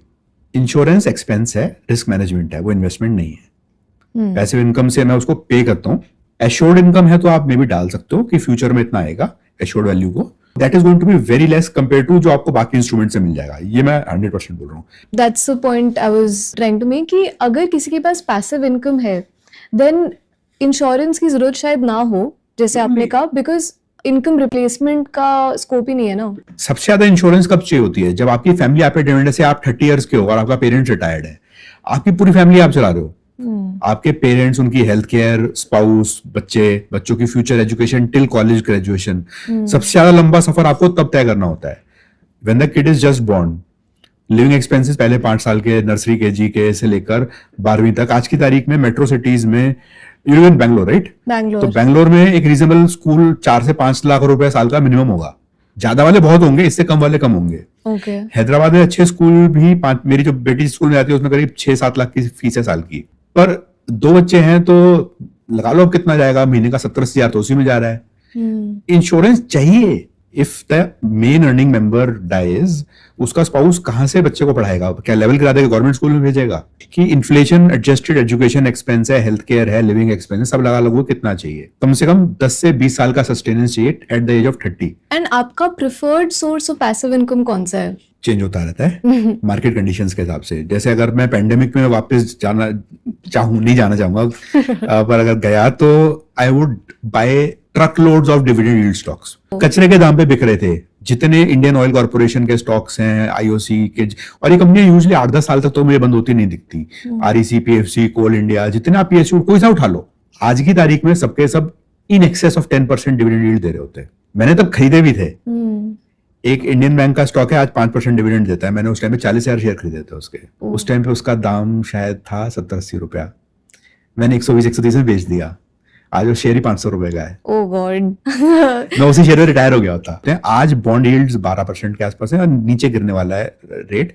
बॉन्ड्स के, एनबीएफसीज के शायद ना गिरे, स्पेशली बिकॉज डेट फंड्स को गवर्नमेंट ने 30% पे टैक्सेबल बना दिया है। 2 साल पहले चेंज आया था इनकम टैक्स में। डेट फंड्स पहले टैक्सेबल, शायद जहां तक मुझे ध्यान है, मैं I am not an expert on this, but शायद म्यूचुअल फंड के तरह टैक्स होते थे। 2 साल पहले जो आपके डेट फंड्स टाइप है उन पे नॉर्मल टैक्स कर दिया है। तो मुझे उम्मीद नहीं है कि बॉन्ड यील्ड्स इतनी ज्यादा गिरेंगी हिंदुस्तान में। तो मैं भी कोशिश करके बॉन्ड्स में डाल रहा हूँ। मेरे पास 10 साल वाले बॉन्ड भी हैं, मेरे पास 6 महीने वाले बॉन्ड्स भी हैं, और मेरे पास 5 साल वाले बॉन्ड्स भी हैं। सारे हैं, हर तरह की वैरायटी है। इसी जो कॉन्सेप्ट मुझे लगता है गवर्नमेंट को पसंद कम आते हैं, जैसे बीच में वो बीएनपीएल कार्ड्स आए थे, बहुत चले थे, पर गवर्नमेंट ने बैन कर दिया। तो उस तरह के बिजनेसेस वाले बॉन्ड्स मैं नहीं लूंगा जिसमें मुझे लगता है गवर्नमेंट को प्रॉब्लम हो सकती है। तो मैं देख के खरीदता हूँ। एक बॉन्ड में ज्यादा एक्सपोजर नहीं लेता, जिसकी क्वालिटी ज्यादा अच्छी है कंपनी की, या मैं पर्सनली मेरे रिलेशनशिप अच्छी है वहां पर, उनके मैं डाल देता हूँ।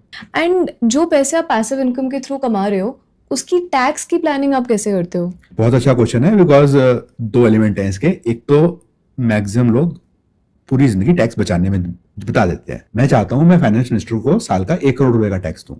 सुनने में बड़ा ऑकवर्ड लगेगा, भाई 1 करोड़ का टैक्स दूंगा तो 4-5 करोड़ की इनकम भी तो होगी। सो कमाना नहीं छोड़ दोगे आप टैक्स बचाने के लिए, टैक्स दो। विद इन दैट आप इंस्ट्रूमेंट चूज कर सकते हो। जैसे एलटीसीजी 12.5% है, मुझे पूरी उम्मीद अगले बजट में 15 हो जाएगा, मैं प्रिपेयर्ड हूं उसके लिए। एसटीसीजी 20 है, हो सकता है 30 की तरफ जाए। जैसे एफडी और मैंने बॉन्ड बताया था, अगर मैं उनको एक पॉइंट के बियॉन्ड लेके जाऊंगा तो 33% टैक्स है, सारे एसएस लगा लोगों के। तो जस्ट दैट पॉइंट के पहले आप रहते हो क्या?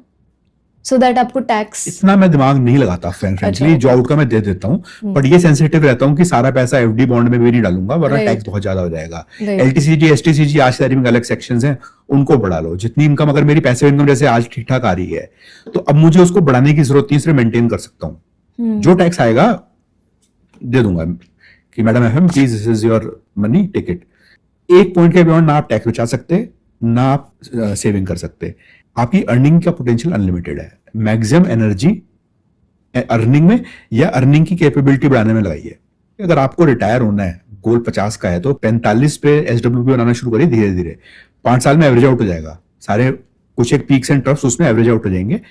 जब आप रिटायर हुए तब पीक होना चाहिए, उसके बाद एसडब्ल्यूपी डाल दो। तो करंटली पैसिव इनकम के थ्रू आप 1.5-2 लाख के महीने के खर्चे कवर कर पाते हैं। आई एम मेंशनिंग कि डॉटर के लिए भी आपने काफी पैसे सेव किए यूजिंग दिस पैसिव इनकम का प्रैक्टिस, तो उसके बारे में थोड़ा बताइए। मेरी एक डेफिनेशन है जनरेशनल वेल्थ की, कि आपका बच्चा जीरो से स्टार्ट नहीं करना चाहिए अगर आपने लाइफ में कोई अच्छा किया है तो। काफी लोगों की फिलॉसफी है कि बच्चा अपने आप करेगा, एजुकेशन लोन लेके पढ़ रहा है उसका लोन दे देगा, और जीरो से मतलब वही सैलरी, जैसे मैंने शुरू किया था, मेरी 15,000 सैलरी थी जब लाइफ शुरू करी थी। First salary was 15,000 month. अभी शायद वो 30-35,000 होगी, पर उसमें लिविंग एक्सपेंस भी नहीं निकलते बच्चों के आजकल, वो घर से ही लेते हैं पैसा। तो मैक्सिमम बच्चे जिनके पेरेंट्स एफ्लुएंट हैं वो भी वहीं से शुरू करते हैं। मेरा थॉट क्या है कि अगर आपके पास ठीक ठाक पैसा है, आप कमा चुके हो, तो rather than giving that money to them when you die at the age of 80, उनको एक हेड स्टार्ट दे दो। आप बच्चों को गिफ्ट दे दीजिए और बोले कि बेटा ये पैसा तेरा है, उसको वो इन्वेस्ट कर दें या उसमें अपनी पैसिव इनकम बना लें at the age of whatever, as long as legal age है, पैन नंबर है, इनकम टैक्स के रूल फॉलो कर रहे हैं। अगर टैक्सेबल इनकम बनी है, रिटर्न फाइल कर रहे हैं, अपने सीए को कंसल्ट कर लीजिए कि लीगल है तरीका। बच्चे को पैसा दीजिए, उससे वापस मत लीजिए। इनकम टैक्स डिपार्टमेंट में प्रॉब्लम तब होगी जब वो देखेंगे आपने इसको टैक्स सेविंग की तरह यूज किया, कि आपने बच्चे के नाम से इन्वेस्ट करके पैसा ले लिया। वो नहीं करना, बच्चे को गिफ्ट कर दीजिए, गिफ्ट के ऊपर कोई टैक्स नहीं होता। एक तो जो चीज हम 35-40 में जाके शायद सीखते हैं या जिंदगी में नहीं सीखते हैं, बच्चा 20-25 साल की एज से सीखेगा। मार्केट के अप डाउन है, पैसा डूब गया, निकल गया, फिर क्रेडिट कार्ड स्वाइप के बिल पापा का नहीं आएगा, मेरा आएगा। जब अपनी जेब से पैसा देते हो ना, जब बिल खुद पे करते हो, थोड़ा सा तो छुपता है। अगर एक बच्चे के पास में 1 करोड़ रुपए की वेल्थ उसको इनहेरिट करके मिल गई, इनहेरिटेंस या गिफ्ट की तरह मिल गई, नाना नानी से, दादा दादी से, पापा मम्मी से, जैसे भी मिल गई, वो वापस नहीं लेंगे, उनकी है। अगर उस पैसे से उनको 1 लाख रुपए का कैश फ्लो आना शुरू हो गया फॉर लाइफ, जो मेरा फॉर्मूला है खुद था, गलत हो फॉर्मूला, पर वो पैसा कभी कम नहीं पड़ेगा, जीरो नहीं जाएगा, और हर साल 5% इन्फ्लेशन पे बढ़ जाएगा, 1.2 CR से 1 लाख। तो अब सोचिए बच्चे को क्या हेडस्टार्ट मिला लाइफ में। या आई मीन उनकी लाइफ की पहली इनकम तो यही हो गई। और फिर एनी केस अगर आप नहीं भी करोगे तो आप वो एक्सपेंस बच्चे पे आप अपने पास खुद करोगे। ऐसे तो नहीं वो पैसा बच गया, राइट। वो पैसा आपने अपने पास इन्वेस्टमेंट में रख लिया, आपने एफडी में या इक्विटी में रखा है, बच्चे खर्चा तो फिर भी रहेगा। क्रेडिट कार्ड का बिल आपके नाम पे आएगा, आपने एड ऑन कार्ड बनवा रखा है या उनके नाम पे कार्ड है, उससे क्या। एक फर्क और क्या होता है, बच्चा अगर 18-20 साल की उम्र से क्रेडिट कार्ड यूज करना फॉर एग्जाम्पल शुरू कर दे, तो जब तक वो कुछ बिजनेस करने लायक होगी एज 25-26, तब तक क्रेडिट हिस्ट्री बन जाएगी। राइट। कितने लोग सोचते हैं इस बारे में, क्रेडिट हिस्ट्री बनने 5-6 साल तो लगते हैं। काश मुझे 1 करोड़ रुपए कोई दे देता एज जनरेशनल वेल्थ, भाई यही तो चाहिए लाइफ में। पेरेंट्स का डिस्क्रिप्शन है, पर बच्चों को स्ट्रगल क्यों करवाना है अगर आपने वो स्ट्रगल कर ली है। जैसे बिजनेस फैमिली में, अगर बिजनेस फैमिली में किसी पेरेंट ने स्ट्रगल कर दुकान बना दी, बिजनेस अच्छा चल रहा है, तो क्या आप बच्चे को 500,000 रुपए देकर भेज देते हैं नई दुकान शुरू कर, वो उसी दुकान से शुरू करेगा ना। वो बच्चा 24 साल की उम्र में जब पढ़ के आया तब से दुकान पे बैठेगा और अपना अच्छी जिंदगी जिएगा। इस सैलरीड क्लास को भी प्रॉब्लम है कि बच्चा जीरो से शुरू करे। अब बात करते हैं about someone who is just starting out, मतलब उनके पास कोई जनरेशनल वेल्थ नहीं है, बट सपना है कि खुद का पैसिव इनकम सोर्स चालू करे। सो अगर कोई 21-22 इयर्स की एज है, तो वो क्या स्टेप्स ले सकते हैं to build passive income sources future के लिए? आपके सामने एग्जाम्पल बैठा है। 24 साल पे मैंने काम शुरू किया था और 24 की उम्र में शादी हो गई थी, क्योंकि वाइफ को मैं कॉलेज से जानता हूँ। Zero generational wealth. कई बार महीने के एंड पे क्रेडिट कार्ड के बिल पे करने के लिए 2-3 अकाउंट से पैसे जोड़ने पड़ते थे। फादर रिटायर्ड थे, तो ऐसा नहीं कि डबल इनकम आ रही है, वाइफ और मैं दोनों ही करते थे। रियल एस्टेट भी पहली इन्वेस्टमेंट में लोग 1 अपार्टमेंट खरीदते, मैंने 2 खरीदे थे। खतरों के खिलाड़ी। तो सारी गलतियां करी हैं लाइफ में, सारी चीजें हार्डवेयर सीखी हैं। पर पॉइंट ये है कहने का कि उस टाइम पे ही लगता था कि भाई ये दोनों लोगों की तनख्वाह के हिसाब से तुम्हारे एस्पिरेशंस नहीं पूरे होने वाले। तो मेरा एक फेवरेट जो एग्जांपल है वो मैं रिपीट कर रहा हूँ कि आप छोटे एक्सपेंस सोच लीजिए कोई भी। जैसे इंटरनेट का एक बिल आता है, मैक्सिमम लोगों का इंटरनेट 128 MBPS टाइप या 64 MBPS ऐसे चलता है। यूट्यूब मैक्सिमम लोग आप देख लीजिए प्रीमियम यूज नहीं करते, उसका कॉस्ट कितना है, 150-200 रुपए महीना नहीं खर्चा करते। ये 3-4 एक्सपेंस लाके आप 1000 रुपए बना लीजिए कि 1000 रुपए में मैं घर में 2-3 चीजों को जो मैं बहुत यूज करता हूँ उनको इंप्रूव कर सकता हूँ। जैसे नेटफ्लिक्स की क्वालिटी इंप्रूव कर ली, यूट्यूब प्रीमियम लेयर्स में ऐड नहीं आएंगे, और इंटरनेट फास्ट कर लिया प्रोडक्टिविटी बढ़ाने के लिए। तो ये 3 चीजों का 1000 रुपए एक्सपेंस मान लीजिए महीने का। तो 1000 रुपए महीने का अगर आपको तनख्वाह से नहीं खर्चना है तो आपको कितना इन्वेस्टमेंट चाहिए? तकरीबन 1,20,000 रुपया। बहुत मुश्किल नहीं है इकट्ठा करना आज की तारीख में। SWP डाल दीजिए हर महीने 1000 रुपए का, 1,20,000 पे, खत्म ही नहीं होगा कभी। ये काफी बढ़िया हैक है to at least start somewhere. Problem को तोड़ दीजिए ना छोटा छोटे टुकड़ों में। मैक्सिमम लोगों की प्रॉब्लम क्या आती है, वो करोड़ की वेट करते रहते हैं, और वो करोड़ दब जाता है घर की EMI और गाड़ी की EMI में। मैक्सिमम लोगों का आजकल घर और गाड़ी की EMI by the time they are in the industry for 2-3-4 years चालू हो जाता है। ये सबसे ज्यादा आपका ड्रेन करते हैं पैसिव इनकम सोर्सेज को बनाने में। जितना भी बनता है वो खर्चे तनख्वाह से नहीं आएंगे। दो एलिमेंट है, एक तो आपका लाइफस्टाइल अच्छा रहेगा, आपको कॉम्प्रोमाइज कुछ चीजों में नहीं करना पड़ेगा। जैसे मैंने एग्जांपल लिया, यूट्यूब अगर कोई इंसान बहुत यूज करता है, स्पेशली पॉडकास्ट अगर देखता है, नॉट जस्ट एंटरटेनमेंट, तो ऐड नहीं आएंगे, दिन का कुछ समय तो बचेगा। थोड़ा इरिटेटिंग भी कम होगा, इरिटेटिंग बार बार स्किप ऐड। पॉडकास्ट अच्छा चल रहा है, ऐड 2 आ गए, फिर आप छोड़ देते हो। जब आप एक मिड लेवल पे पहुंच गए, आपका एक आवरली रेट होना चाहिए। 1 घंटे की कितनी वैल्यू है? 100 रुपया, 1000 रुपया, 5000 रुपया, कुछ तो वैल्यू होगी आपकी सैलरी के हिसाब से। The value of our time on an early basis का कॉन्सेप्ट लोगों को चमकता ही नहीं है। They will spend 1 hour figuring out कि 500 रुपए कहाँ बचा सकते हैं फ्लाइट टिकट में, नॉट रियलाइजिंग कि वो कूपन ढूंढने में ही मतलब 1-2 घंटे लग जाते हैं, और बाद में उसमें कोई ना कोई हैंडलिंग चार्जेस लगा देंगे। वही फिर वो एनीवे नेगेट हो गया। आप जेप्टो पे खरीदो, 150 रुपया कूपन मिलेगा, बिल उतना ही आएगा। हाँ एग्जैक्टली। जेप्टो का तो अलग ही कहानी है, अभी इतने सारे पोस्ट आ मैं रहे हैं। जेप्टो से खरीदता हूँ, सामान खरीदता हूँ, बट वो एक कन्वीनियंस है, हाँ, उसको ऑप्टिमाइज करने का कोई सेंस नहीं है। For someone who starting out, वो क्या इनकम सोर्सेज कंसिडर कर सकते हैं? सबसे आसान होता है FD। शुरुआत FD से कर लो, ठीक है। FD में क्या है ना, फाइनाइटनेस है, रिस्क नहीं है। शुरू में पैसा लुट जाए तो आदमी 10 साल के लिए रिस्क कवर हो जाता है। FD का एक मॉडिफिकेशन होता है RD, मैंने उसी से शुरू किया था। हर महीने 4000 रुपए सैलरी से बचाएंगे और 4000 रुपए डालेंगे, 6 महीने में वो 25,000 रुपए हो गए, 24,000 रुपए प्लस इंटरेस्ट। कैश डाउन जाके म्यूजिक सिस्टम ले आए, आज हम EMI पे लेते हैं, और कैश डाउन पे ले आए, कोई EMI नहीं है उसके बाद की। RD के थ्रू पैसा इकट्ठा हो जाता है। पैसा अगर इकट्ठा करना प्रॉब्लम है, सेम चीज आप SIP डाल सकते हो, म्यूचुअल फंड में डाल दो, ETF में भी डाल सकते हो। कॉम्प्लेक्स क्यों करना है? म्यूचुअल फंड और हैंडलिंग चार्जेस हल्के से मामूली से ज्यादा होते हैं। एंट्री आजकल लगता नहीं, एग्जिट लगता है, पर थोड़ा एक्सपेंस रेशियोज फिर भी हैं। ETF में उतने भी नहीं होते। अगर आपको इन जनरल लग रहा है मार्केट ऊपर जा रही है, डायरेक्शन इकोनॉमी का अपवर्ड्स है, तो SIP म्यूचुअल फंड में कर दो या फिर ETF में कर दो। 20-30 साल सोचना बंद कर दो। तो आप कह रहे हो कि FD is a good starting point. FD is a good starting point. उसके अलावा और कौन से? आज की तारीख में बॉन्ड अफोर्डेबल हो गए हैं। आज से 2 साल पहले बॉन्ड में मिनिमम अमाउंट 10 लाख था, फिर गवर्नमेंट ने 1 लाख किया। आजकल मैक्सिमम बॉन्ड आप 10,000 में भी डाल सकते हो। आप एक बॉन्ड डाल दो 10,000 का, 100 रुपए या 80 रुपए महीने का कुछ तो आएगा। आपने साइकिल बनानी है, जैसे मान लीजिए वो बॉन्ड 2 साल का होता है, आप हर महीने 10,000 का बॉन्ड डालते हो। 2 साल में साइकिल बन जाएगी, विच मीन्स जो आपका प्रिंसिपल था, मूल था, वो वापस आ गया। ब्याज आप कंज्यूम कर लो, खर्चे के मिल जाओ। जो पैसा प्रिंसिपल वापस आ रहा है उसको रीइन्वेस्ट कर दो। 2 साल में साइकिल, समझ गया आप क्या कह रहा हूं मैं? जो आपने मूल डाला था 2 साल का अगर बॉन्ड है, 2 साल में वापस आ जाएगा घूम के प्रिंसिपल। तो 2 साल में मोरलेस साइकिल बन जाती है। हर महीने प्रिंसिपल रीइन्वेस्ट, इंटरेस्ट कंज्यूम। मैंने वही किया है पिछले 2-2.5 साल में। बॉन्ड्स की साइकिल, एक दिन में कोई पोर्टफोलियो नहीं बनता बॉन्ड का भी, 2-3 साल लगे बना के। जितने पैसे आते थे, क्योंकि पैसिव इनकम तो थी, वाइफ की जितनी सैलरी आती थी बॉन्ड में झोंक देते थे, ले जाओ भाई बॉन्ड। मैं अपनी इक्विटी में रखता था, वाइफ के बॉन्ड में जा रहे थे। 2 साल चलती रही साइकिल, बनती रही, पैसे प्रिंसिपल ऐड करते गए हर महीने। कई बार लमसम पैसा आया तो उससे हमने होम लोन वापस नहीं किया। कुछ 10 साल के बॉन्ड थे, उनमें इकट्ठा लमसम पैसा डाल दिया। लमसम पैसा कभी भी दुबई ट्रिप में लगाना लगा लो, एस्पिरेशन है तो ठीक है लगा लो, या फिर प्रीपे करने में, गाड़ी खरीदने में, इनमें आइडियली नहीं लगाना चाहिए, क्योंकि लमसम लाइफ में कभी कभी मिलता है। मैक्सिमम लोगों से पूछ लीजिए जो PF विड्रॉ करते हैं, PPF विड्रॉ करते हैं, मैक्सिमम लोग होम लोन चुकाने के लिए करते हैं या घर खरीदने के लिए करते हैं, एसेट बिल्ड करने के लिए नहीं करते। जिस घर में आप रहते हो वो एसेट नहीं है, भले उसकी वैल्यू बढ़ रही है। लेट्स से कोई 26 ईयर ओल्ड है जो महीने में 1 लाख रुपए कमा रहे हैं, तो वो अपनी इनकम को किस तरह से एलोकेट कर सकते हैं? मेरे पास एक बार हो चुका है कि मैंने EMI 3-4 बांध ली थी, महीने का 70-80 हजार रुपए जा रहा था, और सडनली जॉब नहीं थी। उसको कैसे एलोकेट करें ताकि वो अच्छी खासी पैसिव इनकम दे? देखिए, पहले तो आपके मिनिमम एक्सपेंसेस तो हो ही गए, उसमें से 50-60 हजार तो मिनिमम एक्सपेंस हो जाएगा, रेंटल और लिविंग एक्सपेंस मिला के। 5,000 रुपए आसपास डिस्क्रिप्शन रख लीजिए महीने का, कि इतना हम खर्च लेंगे अपने आप, हैप्पीनेस बजट, वो हर महीने होना जरूरी है। बाकी 25-30 हजार रुपए बचना चाहिए, वो आपके डिस्क्रिशनरी एक्सपेंस में नहीं आना चाहिए। नॉन डिस्क्रिशनरी में चला गया कि भाई इनमें तो ऑप्शन ही नहीं है। जो एक्सपेंसेस इस तरह के हैं, गाड़ी अपग्रेड के, फोन अपग्रेड के, घर अपग्रेड के, वो जरूरी नहीं है। घर ऑफिस के पास रखो, कम्यूटिंग एक्सपेंस भी हो जाएगा, टाइम बढ़ जाएगा। टाइम का मैक्सिमम लोग मोनेटाइज नहीं करते या क्वांटिफाई नहीं करते। लोगों के घर होते हैं ऑफिस से दूर, 4 घंटे ट्रैफिक में फंसे हैं, गाड़ी चला रहे हैं, एंजॉय कर रहे हैं। क्या एंजॉय कर रहे हो? 4 घंटा आपके लर्निंग टाइम में से खत्म हो गया। प्रायोरिटाइज कर लो, एक्सेल में देख लो, जो आपके 30,000 बच गए वो जाना चाहिए इन्वेस्टमेंट में। तो इन्वेस्टमेंट में कहाँ पे एग्जैक्टली? आप 2-3 डब्बे बना लो, गोल्ड, बॉन्ड और इक्विटी। 30,000 रुपए बच रहे हैं मान लीजिए, 30,000 बच जाएंगे 1 लाख में। 10,000 की गोल्ड डाल दो, 10,000 का बॉन्ड डाल दो, 10,000 इक्विटी डाल दो। ओके। मार्केट कंडीशन चेंज आती है तो फॉर्मूला चेंज कर लो। ट्रेडिंग तब करो जब आपकी एक्टिव इनकम है।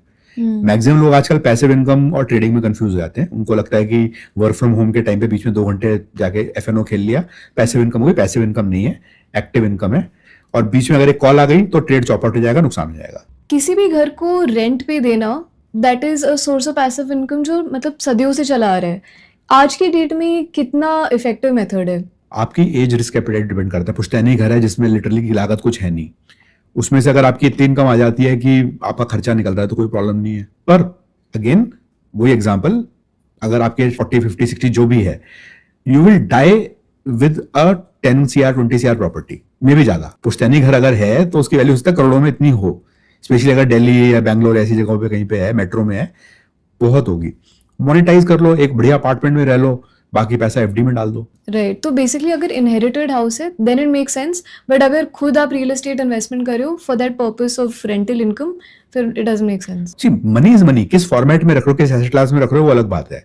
अगर घर की वैल्यू 20-30 करोड़ हो गई है, पुश्तैनी घर की बात कर रहा हूं मैं, जो प्लॉट है कोई, या 10 करोड़ भी हो गई, 5 करोड़ भी हो गई है, उस पे आप एफडी में पोस्ट टैक्स 5% निकाल सकते हो साल का। 5 करोड़ में 2.5 लाख महीने का तो वैसे ही आ जाएगा। आपका रेंटल आएगा क्या? 2.5 लाख प्लस पैसा हाथ में, कब्जे का कोई डर नहीं है।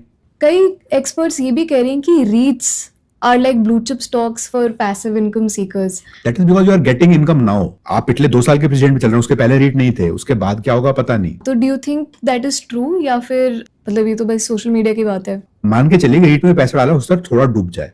कमर्शियल रियल एस्टेट है, correct. Right. Commercial real estate अगर अनसक्सेसफुल हो गई, आपने कई बार देखा होगा कुछ मॉल्स नहीं चल पाते, उनमें नहीं पिकअप होते फुटफॉल, तो रिस्क तो है, हाई रिस्क है, रिटर्न हाई है। आपको नियरली 2% टाइप का यील्ड तो महीने का मिल जाता है, रीट में 1.5% तो मिल जाता है मेरे ख्याल से रीट में। राइट। आपको रेजिडेंशियल में कभी मिलेगा नहीं इतना। आप रिस्क ले रहे हो। अगर आपको 2% टाइप मिल जा रहा है रीट में, साल का 24%, टैक्स को एक मिनट साइड में रखते हैं, 4 साल में तो आपका प्रिंसिपल रिकवर हो गया। रिस्क लीजिए, but not with your entire wealth. Let's talk about the common mistakes जो लोग करते हैं when they trying to build passive income streams. वो कौन सी इन्वेस्टमेंट चॉइसेस या हैबिट्स हैं जिससे पैसिव इनकम सोर्सेज शायद किल ही हो जाए? मैं एक एग्जांपल लेकर इलस्ट्रेट करता हूँ। अगर मैंने कोई सा भी आप ब्लू चिप उठा लो, Reliance, HDFC bank, ICICI bank, कोई सा भी ब्लू चिप उठा लो, मैंने 24 साल की उम्र में अगर वो ले लिया होता तो आज मुझे 10-15% डिविडेंड दे रहा होता। ब्लू चिप टिपिकली 0.5% के ऊपर डिविडेंड नहीं देते, right? Correct. ITC probably exception है जो 3-4% दे देता है, बिकॉज का कैश फ्लो अच्छा है टोबैको बिजनेस से। अगर आपको पैसे में ना, मैक्सिमम लोग बहुत लेट स्टार्ट करते हैं। मैं भी कुछ लोगों से बात करता हूँ, कहते हैं यार तो अभी तो 50 का भी नहीं हो, अभी से क्या पैसिव इनकम बना लियो जब रिटायर होगा। रिटायर तो होंगे जब पैसिव इनकम होगी। तो पॉइंट क्या है कि आप जितनी जल्दी स्टार्ट करते हैं, मैक्सिमम लोग जल्दी स्टार्ट ही नहीं करते।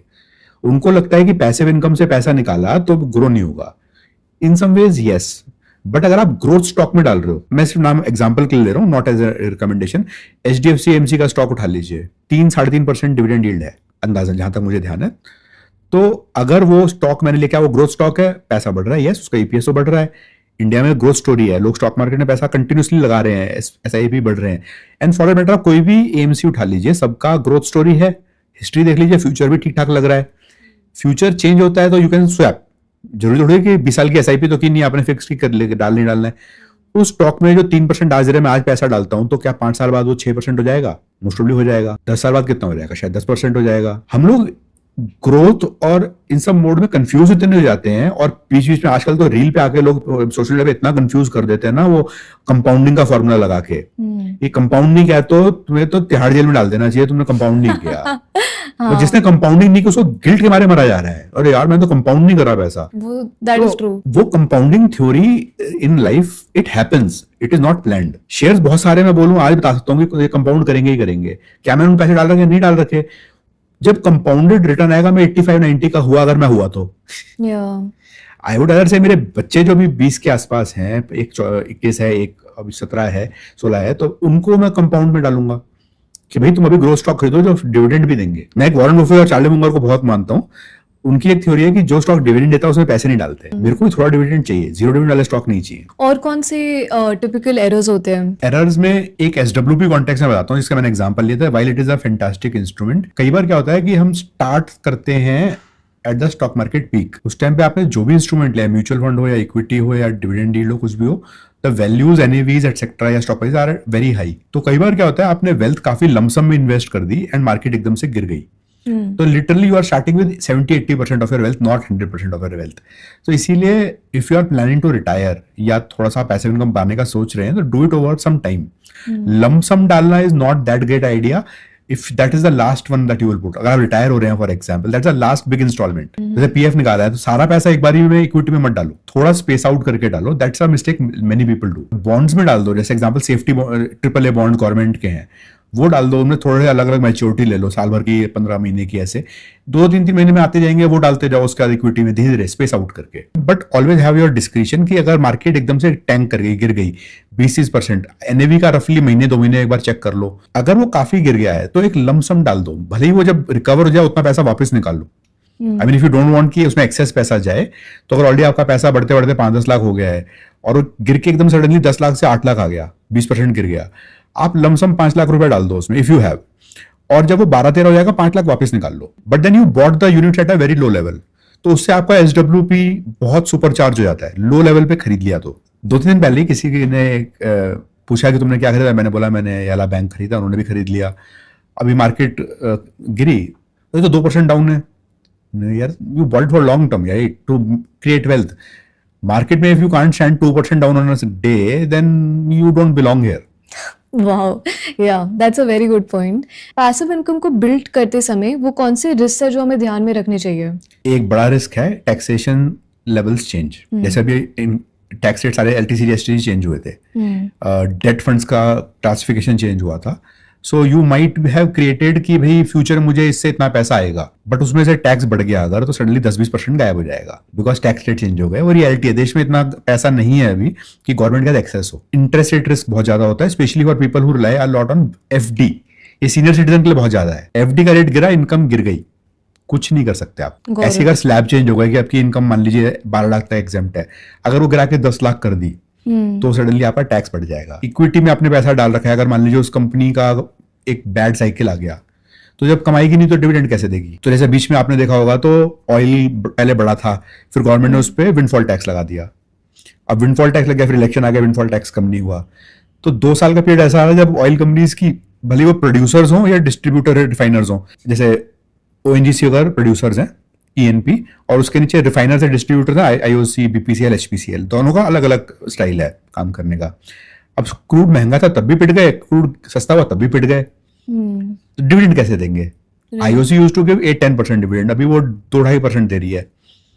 तो मार्केट की जो कॉमोडिटी साइकिल्स हैं उस पर डिपेंड करता है। पास्ट में टाटा स्टील और भी अच्छा डिविडेंड देते, स्टील पिटा पड़ा है, स्टील के दाम है ही नहीं मार्केट में, चाइना उसको डंप कर रहा है, तो कॉमोडिटी साइकिल का प्रॉब्लम आ गया। डुलुलु नहीं बनना है कि पैसिव इनकम बस अब सॉर्ट हो गई, अब चिल मार सकते हैं लाइफ में। You have to be aware of macro economic realities. New age passive income sources काफी चल रहे हैं, जैसे किसी ने कोर्स बना दिया उसे बेच रहे हैं लोग, या AI से टूल बना रहे हैं एंड फिर उनको मोनेटाइज कर रहे हैं, यूट्यूब चैनल की वीडियोस को मोनेटाइज कर रहे हैं। तो ये new age sources of passive income कितने सस्टेनेबल है? आप इन पे लाइफ डिपेंड नहीं कर सकते, थिंग्स माइट चेंज। जैसे कि जो आज किसी भी प्लेटफॉर्म पे वीडियो मतलब रील्स बना रहा हो या शॉर्ट्स बना रहा हो या प्रॉपर वीडियोस बना रहा हो, पॉडकास्ट बना रहा हो, बहुत बढ़िया चल रहे हैं, सब कुछ ठीक है। एक आध पॉडकास्ट आपने देखा था, बीच में खराब टाइम आया था तो सडनली चैनल खत्म हो गया था literally. So there can be situations outside your control. जैसे भी रेगुलेशन से भी नहीं डाला, सारे के सारे जो लोग FNO के पॉडकास्ट बनाते सब बंद हो गए, तो there may be macro things. आपके दिमाग में कोई गलती नहीं कर रहे आप, मतलब आप कोई मेलिस नहीं कर रहे, किसी को चूना नहीं लगा रहे हो, बट मैक्रो कंडीशन चेंज हो गए। यूट्यूब ने अगर मोनेटाइजेशन प्लान चेंज कर दिया तो ये चीजें हो सकती हैं। तो यू कैन नॉट ऐसे कि भाई ये बंद हो गया तो मेरे को पता ही नहीं लाइफ में क्या करूंगा। While you are making money from that, great, और अच्छा पैसा जिसने कमा लिया, कुछ लोग तो करोड़ों में भी कमा रहे हैं, कमा रहे हो तो प्लीज उसको इन्वेस्ट कर लो फॉर द ड्राई डे जिस दिन पैसा नहीं होगा। राइट। तो nothing wrong, new age economy में नए चैनल्स बनेंगे कमाने के, चैनल इन लिटिल सेंस, कोई गलती नहीं है, उसको फटाफट कैप्चर कर लो। मैंने 2 साल लगा दिया एनालिसिस पैरालिसिस अपना चैनल शुरू करने में। आपको कोई चीज ट्राई करनी है तो उसमें कितना टाइम लाइफ का स्पेंड करेंगे, कितना पैसा इन्वेस्ट करेंगे और डिसअपॉइंटमेंट कितनी होगी, उसके लिए आपको एक्सपेरिमेंट एक लिमिटेड रिसोर्सेज में करना है। Perfect. Thank you so much for your time, Manish. This is extremely fun. Thank you for having me. अब आपके पास पैसिव इनकम स्ट्रीम्स बिल्ड करने का क्लियर रोड मैप है। इस एपिसोड से आपका सबसे बड़ा टेक अवे क्या था? हमारे साथ कमेंट्स में जरूर शेयर करें। हमारे वीडियो को देखने और चैनल को लाइक शेयर सब्सक्राइब करने के लिए आपका हृदय तल की गहराई से धन्यवाद।